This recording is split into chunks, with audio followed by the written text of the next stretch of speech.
All right, if you have your Bibles this morning, find Nehemiah chapter 6. William, River, here's my note. Don't mean I'm going to look at it after church, but there it is. Nehemiah chapter 6 this morning, the enemy's game plan. We have followed the Jews from Babylonian captivity back to Jerusalem, the place where God had set up to meet with His people. Along the way, there's been all kinds of hiccups and oppositions and confrontations, and it's no different with Nehemiah. He gets back, it's opposition after opposition after opposition. He gets word as the king's cupbearer. He goes back, he faces all these opposition, but yet at the end of the day, this is the story. Nehemiah completes what God sent him to do. Listen, when God created each of us, His plan and purpose was to, at some point in time, preferably the first time, trust Jesus, and then live a life that brings honor to Him and complete the task for which God has given to us. Out of all the oppositions that the Jews have faced, this morning's message is God's game plan to attack Nehemiah. And He uses 4 strategies that He's always used. But the message this morning is we need to individualize the message. When Satan attacks, he attacks countries, he attacks kingdoms, he attacks all these things, but he initially attacks individually. That's what Satan wants to do. He wants to attack you this morning in one of 2 ways: to keep you from a relationship with Jesus, or to keep your life from making a difference for Jesus. And so what he wants to do, he wants to attack Nehemiah because nothing else has worked. And so he's going after the head source to see if he can discourage Nehemiah. Listen to what G.K. Chesterton once said. Christianity has not been tried and found wanting. It has been found difficult and not tried. Let me tell you what that means. It means that most people, when they get into a relationship with Jesus, then realize what a battle it was. And a lot of Christians, unfortunately, drop out. I don't mean they lose their salvation, they just drop out of the fight. Yeah, that's why Jesus said many times in Scripture, count the cost. When you get saved, it's not the end of difficulties and problems. Listen, your greatest challenges lie ahead of you when you become a Christian. Because now you're no longer siding with the enemy, you're against the very one that wants to destroy your soul. And every time he can wreak havoc on your life, it pleases him. And that's what he means by that statement. So what are the strategies that the enemy used and directed at Nehemiah himself? Listen, if he can get Nehemiah to falter, the work stops. Let me tell you something. Every great man of God goes through these struggles. I'm not one of those men. But we do. Listen, we need to earnestly pray for one another. But I plead for your prayers every day. I'm no better than you, I'm no worse than you. But Satan pulls out all stops to do whatever he has to do, and a lot of times he'll go to the top and try to work his way down. That's what he's doing with Nehemiah. What does he do for Nehemiah? What is he trying to show Nehemiah to take his eyes off Jesus? The first thing is, it's compromise. Now, there are times in our life that we have to compromise in a good way. But never, under any circumstance, do we compromise with the enemy. Look at Nehemiah chapter 6, and listen, some of these names, especially when we get to the end of this chapter that I'm going to try to pronounce. I have written them every way I know how. Just bear with me as I read them. Nehemiah chapter 6. Let's look at verses 1 through 4. And the first strategy Satan uses is that of compromise. Now it happened when it was heard by Sanballat, Tobiah, Geshem, and Arab, and the rest of our enemies, that I had rebuilt the wall. Not himself, but just he was leading in doing that. And that no breach remained in it. Although at that time I had not made the doors to stand in the gates. That Sanballat and Geshem sent a message to me saying, "Come, let us meet together at Shephram in the plain of Ono." But they were planning to do me harm. See, Nehemiah already knows. How does Nehemiah already know this? Because of his walk with God. I mean, the enemy's already tried to attack in several different ways. He knows he's coming. So I sent messengers to them saying, "I am doing a great work, and I cannot come down. Why should the work stop while I leave it and come down to you?" And they sent messages to me 4 times in this manner, and I responded to them in the same manner. What they're wanting to do now is join forces with Nehemiah in a bad way. They've tried everything else, and nothing's worked. But the good news is Nehemiah sees it coming. They're wanting to set up a conference, if you will, with Nehemiah. And Nehemiah sees straight through it. Nehemiah has purposed in his heart, long before he left as cupbearer to Artaxerxes the king, he had purposed in his heart, I'm going to do what God's called me to do. And one thing I'm not going to do, I'm not going to compromise. And he sees straight through what's coming his way. There's a verse, let me share some things. I don't have any of these to put up. In Deuteronomy chapter 5 and verse 32, that verse basically says, "Do as God says. Do not turn to the left or to the right." That's the same command that God gave to Joshua after he took over after the death of Moses. He said, "Get into my word and don't veer either way." And if we'd do that, we would respond as Nehemiah did. We wouldn't compromise. But there's a chapter in 2 Chronicles chapter 18, King Jehoshaphat of Judah compromises. He sides with King Ahab of Israel to fight Syria. That was a no-no. King Hezekiah in 2 Kings 18 falls under the pressure of the Assyrians, and he compromises. But God tells us to don't compromise. We compromise situations in life. Sometimes we have to, but never do we compromise with the enemy. Never. Listen to this illustration. Years ago, there was a missionary in China whose abilities were so outstanding that one of the American companies tried to hire him. They offered him an attractive job with a salary to match, but he turned it down. He told them that God had sent him to China as a missionary. He thought that would end the matter, but instead, the American company came back with a better offer and an increase in salary. He turned that down too. But again they came back, a lot like what's going on here in Nehemiah chapter 6, doubling the financial package. Finally, he said to them, "It's not your salary that's too little. It's the job that's too small."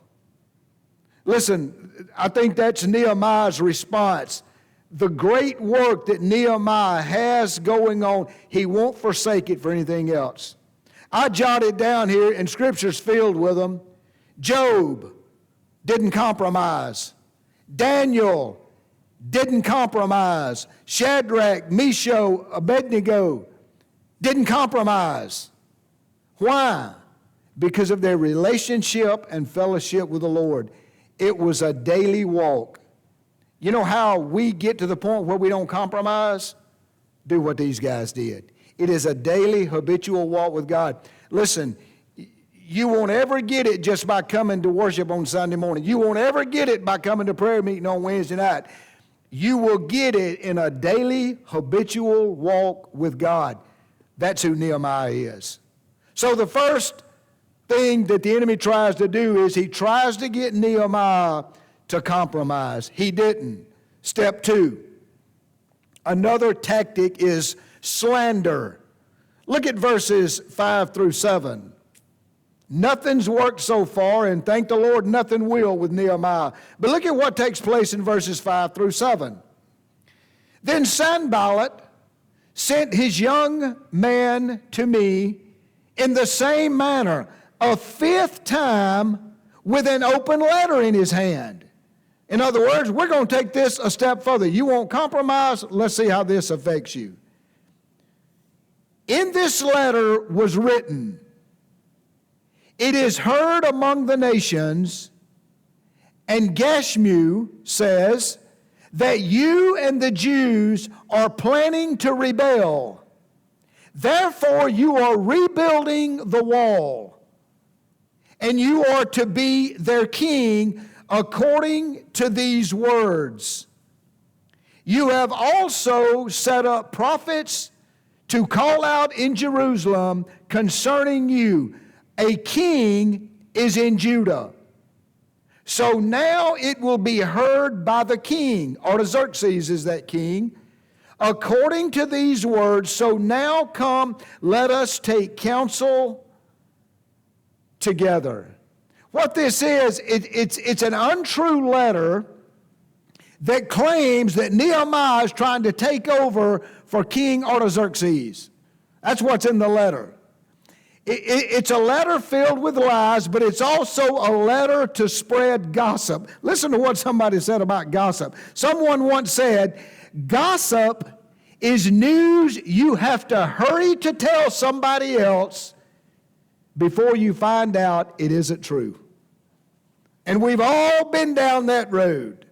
But the gossip is news you have to hurry to tell somebody else before you find out it isn't true.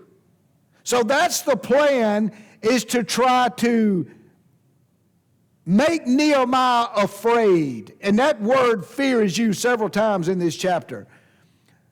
But they're telling him, this is the letter that the king's going to get. You're trying to overthrow him. You're trying to be the king. You're trying to get people to follow you. You're building these walls for that.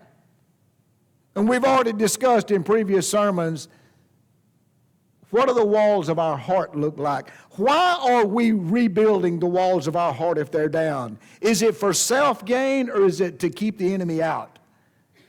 Well, none of this was true. So how does Nehemiah respond to this? He tells them in the first 4 invitations, "I'm not coming. I got God's work to do. It's not worth my time." So let's see how he responds to the letter. Look at verses 8 and 9.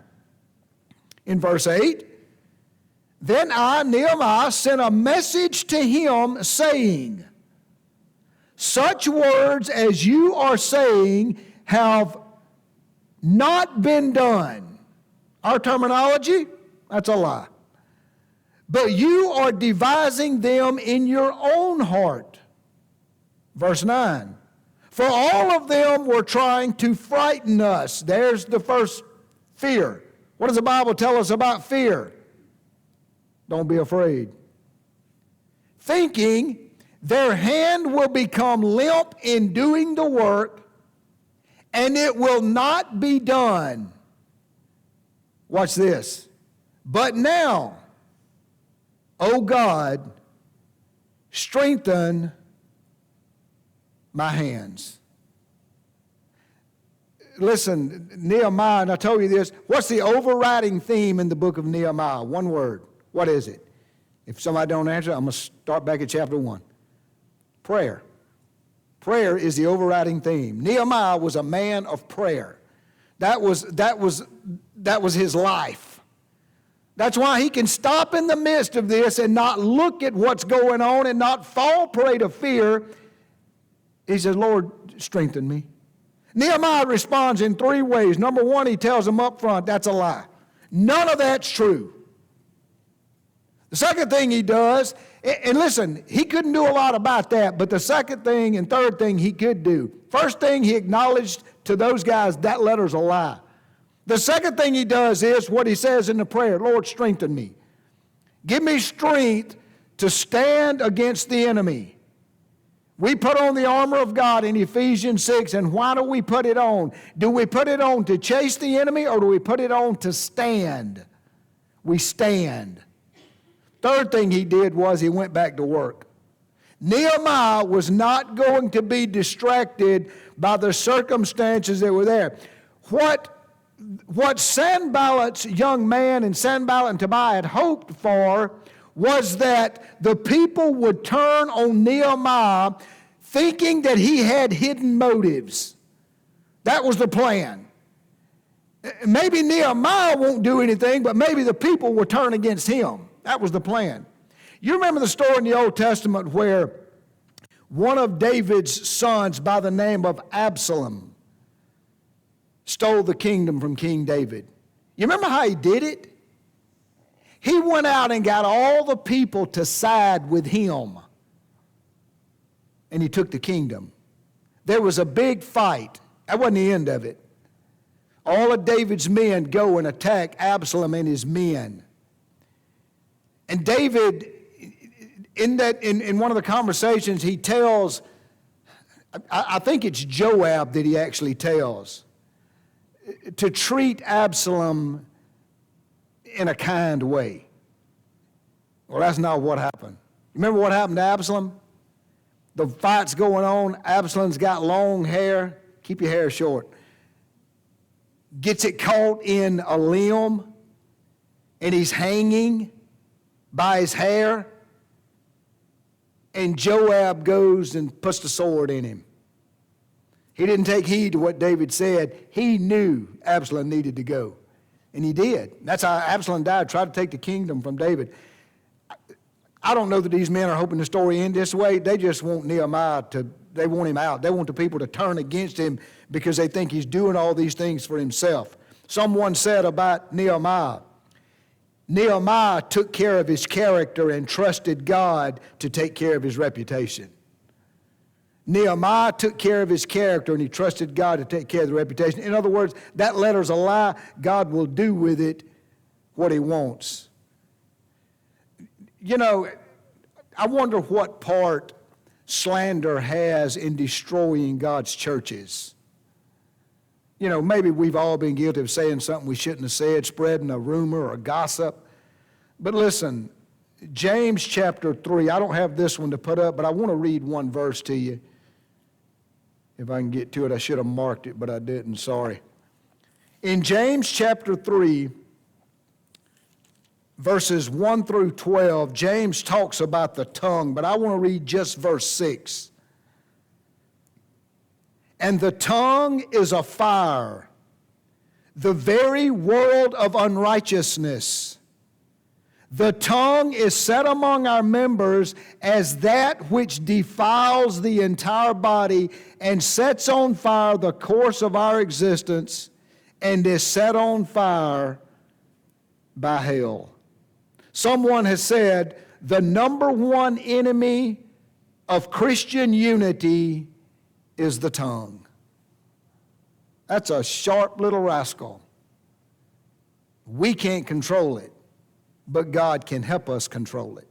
And we do it through our walk with Him. So the enemy tries compromise. That didn't work. He tried to slander Nehemiah's name. That didn't work. Now he tries threats. Look at verses 10 through 14. Here come some of these names, so bear with me. Verses 10 through 14 in Nehemiah 6. Verse 10.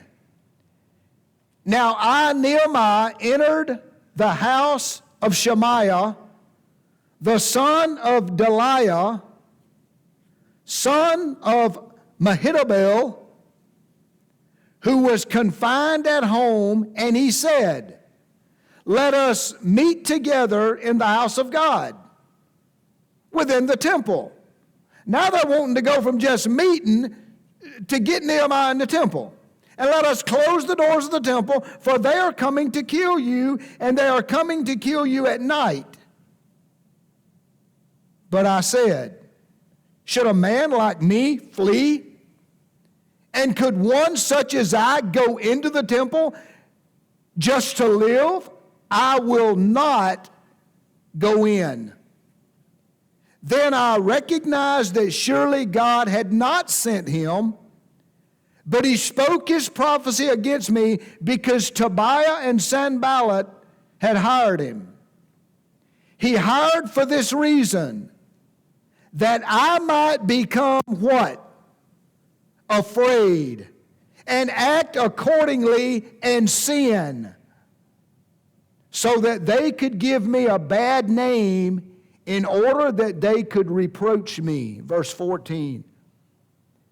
Remember, O my God, Tobiah and Sanballat, according to these works of theirs, and also Noadiah, the prophetess, and the rest of the prophets who were trying to make me, here it is again, afraid. I'm not going to reread these verses, but in verse 3 and verse 11, Nehemiah makes these two statements. I cannot come down, verse 3. I will not go in, verse 11. You know why Nehemiah wouldn't go in? It was forbidden for him to go in. Nehemiah wasn't the priest. You remember the story of King Uzziah? He tried that. You remember what happened to King Uzziah besides the fact that he died in Isaiah 6? Leprosy. He was stricken with leprosy. Listen, Nehemiah said, I'm not doing any of that. And in verse 14 again, we see it again. Nehemiah offers up a short prayer. This short prayer comes from a life of prayer. I share this story just about all the time. Remember the story of Daniel? When Daniel is told not to pray. I'm trying to remember the king's name. Y'all help me. Was it Darius? Y'all don't remember either. Tells the king, you can't pray nobody but me for 30 days. What does Daniel do? What's the very next thing Daniel does? He says, watch, I'm going to pray. Gets on his knees, opens his windows, and prays. And it says in a verse in Daniel, he did that as he had done before. Why was Daniel able to have that kind of confidence to go pray?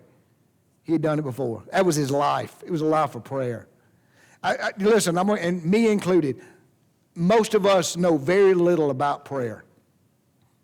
We love the power of prayer, but let me tell you what prayer is in one word. Warfare. When you get on your knees and you beseech God about something in your life or somebody else's life, let me tell you something. Warfare has begun. And do you know what we do most of the time when we get into that? We become afraid and we quit. Nehemiah was not that man. He was like Daniel. He didn't run. So the threats, the compromise, the slander hadn't bothered him. Number 4, intrigue. I-N-T-R-I-G-U. It means a secret plot. What was that secret plot? We see it in verses 15 through 19. Here's all these names I can't pronounce. In verse 15, so the wall was finished. Finished building the wall. Get this, just to put it in context. The wall was some 2.5 miles long, some 40 foot high, and some 8 foot thick. How long did it take Nehemiah to finish the walls of Jerusalem? 52 days. 2.5 miles long, 40 feet high, 8 feet thick. Those numbers may not be exact, but it gives you a pretty good idea. 7 weeks, 3 days, done. You know why I think it was? Before Nehemiah ever left his cupbearer, he got on his knees before God. And he said, I want to be that man that does it. And you know what? He was that man that did it. So the wall was finished on the 25th of the month of Elul in 52 days. Now it happened that when all our enemies heard of it, and all the nations surrounding us saw it, their confidence fell. The next sentence tells us why their confidence fell. And they knew that it was from our God that this work had been accomplished. Also, in those days, many letters went from the nobles of Judah to Tobiah. He's a very important character, one of the cons in this whole story. And Tobiah's letters came to them. For many in Judah were sworn by oath to him, because he was the son-in-law of Shechaniah, the son of Ara, and his son Jehohanan had taken the daughter of Meshullam, son of Berechiah, as a wife. Moreover, they were speaking about his good deeds in my presence and bringing my words to him. Then Tobiah sent letters to make me afraid.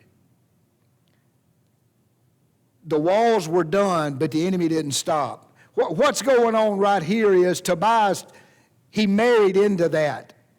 And all these nobles were running to Tobiah, this crooked snake in the grass, and giving him honor instead of giving it to God. And that's what's happened here. That's where the secret plot comes in. Tobiah's finding out all this stuff from Nehemiah's workers because he's tied in. And what Tobiah's doing, he's making the people believe that he's on the good side. He's not. He's the enemy. Thank the Lord, Nehemiah sees through every bit of it as the leader of rebuilding the walls. Andrew Bonar says, let us be as watchful after the victory as before the battle. When does Satan most attack us? After a victory. When you have a spiritual victory in your life, look out. And that's what he means here. Let us be as watchful after the victory as before the battle. I told you earlier, Satan's plot's twofold this morning. Destroy your soul so that you spend an eternity in hell with him. Or destroy your testimony where lost people will look at you and say, see, God doesn't matter anyway. Nehemiah didn't either. You know why? He was prepared. He was a man of prayer. I want you to listen to this, and I got one illustration, I'm done. The story begins in Nehemiah 2:4. So I prayed. Then in Nehemiah 2:11, so I came to Jerusalem. Then in Nehemiah 2:18, so they strengthened their hands for the good work. Then in Nehemiah 4:6, so built we the wall. Then Nehemiah 4:21, so we labored. Then Nehemiah 6:15, so the wall was finished. What a work of God through God's people. And again, why did that come about? Because they prayed and they listened to God. Not to compromise, not to slander, not to threats, not to intrigue. They listened to God. There's a story about a Native American who left the reservation to join his cousin who lived in the city.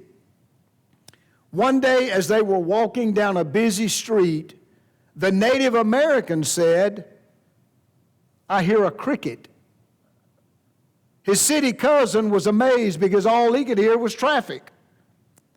After a short search, the man reached down and picked up the cricket. When he stood up, he pulled some change out of his pocket and dropped it on the sidewalk. This noise was no louder than the crickets, but immediately several pedestrians stopped and turned toward the sound. The Native American then turned to his cousin and said, "See, people hear what's important to them." That's a message by itself.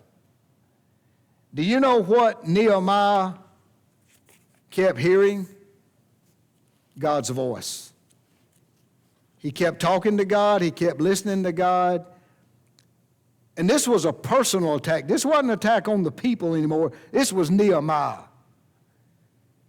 So I encourage you this morning, two things. Talk to God and listen to God. And when we do those two things, then our ending is just like Nehemiah's. Then the walls were completed. Don't you want to stand before God one day and first of all hear him say, "Well done, thou good and faithful servant"? I mean, if you're saved, you get in, but those are the words I think every Christian longs to hear. And to hear those words, you listen to the voice of God and you speak to God. Whatever's going on in your life, that's the plan this morning. Father, thank you for the story of Nehemiah, for his boldness, for his courage, Lord, most of all, for his faith and his life of prayer and his walk with you. And Father, thank you that we can read in Nehemiah 6:5, job not just done, but job well done. Led by God himself through Nehemiah and the faithful Jews. Lord, I pray that that would be the ministry here at Victory Hill. That, Lord, we would seek your face and know your mind and know your heart and build the walls of our lives in a way that would glorify you and point others to Jesus to do the same. There's one this morning who's never trusted you. Lord, I pray that today would be that day. For those who need to come and get on their knees before you and just ask you to help rebuild the walls around their life, give strength to do that, Lord. Nothing else matters this morning. And nothing in eternity will matter but Jesus.